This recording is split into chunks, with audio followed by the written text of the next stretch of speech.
Hello friends, welcome back to my channel. ఈరోజు మన ఛానల్లో వచ్చేసి ఉండ్రాలండి. గణపతికి ఎంతో ఇష్టమైన ఉండ్రాలు. ఇవి చాలా ఈజీగా సింపుల్ ప్రాసెస్లో అయితే చూసేద్దాం. దీనికోసం పెద్ద హైరాణ పడాల్సిన అవసరం లేదు. బిగినర్స్ కూడా చాలా ఈజీగా చేసేసుకోవచ్చు.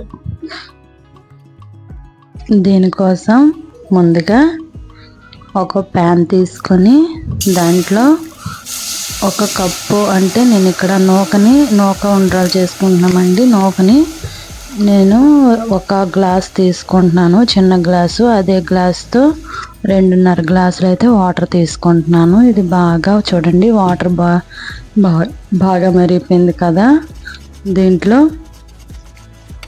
నూకని కలిపేసుకుంటూ పంచదారను కూడా యాడ్ చేసేసుకున్నాను.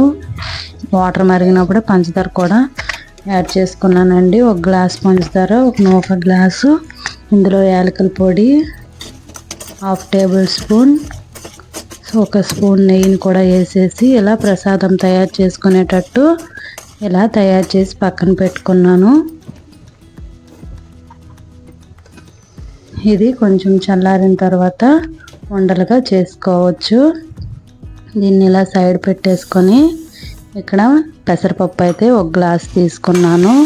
ఒక గ్లాస్ నూక తీసుకున్నాం కదా, ఒక గ్లాస్ నూకకి ఒక గ్లాస్ పెసరపప్పు కూడా కరెక్ట్గా ఎక్కువ తక్కువ కాకుండా సరిపోద్దండి. పెసరపప్పు తీసుకొని కుక్కర్లో కొంచెం ఒక గ్లాసు పప్పుకి 2 గ్లాసులు వాటర్ వేసి కుక్కర్లో పెట్టేశాను. ఇప్పుడు ఇదిగోండి, నూక చల్లారిపోయింది కదా, మనం ముందుగా తయారు చేసి పెట్టుకున్నాము. అది ఇలా ఉండలా చేసుకోవాలి. ఉండ్రాలకి ఎలా చేసుకుంటామో మీకు ఏ సైజులో కావాలంటే ఆ సైజులో ఇలా ఉండలు చేసుకోవచ్చు.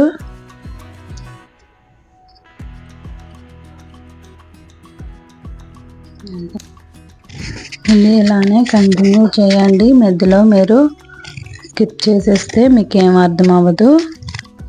ఇలా ఉండలన్నీ తయారైపోయాక మనకి ఇక్కడ 3 విజిల్స్కి పెసరపప్పు ఉడికిపోద్ది. మీరు కందిపప్పు కావాలంటే కందిపప్పు కూడా యూజ్ చేసుకోవచ్చు. నేనైతే ఇక్కడ పెసరపప్పు యూజ్ చేస్తున్నాను.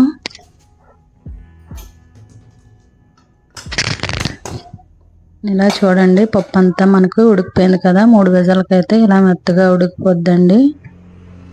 దీంట్లో మనం ఏ గ్లాస్తో అయితే పప్పు తీసుకున్నాం అదే గ్లాస్తో ఒక కప్పు ఒక గ్లాస్ బెల్లం తీసేసుకుంటే సరిపోద్ది.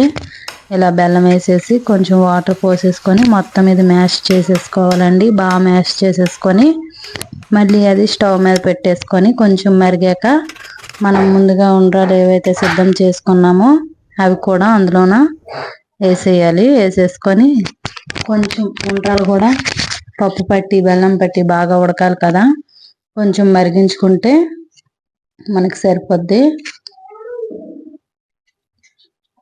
అంతేనండి, చాలా ఈజీగా బిగినర్స్ కూడా రెడీ చేసుకోవచ్చు ఈ వంటల్ని.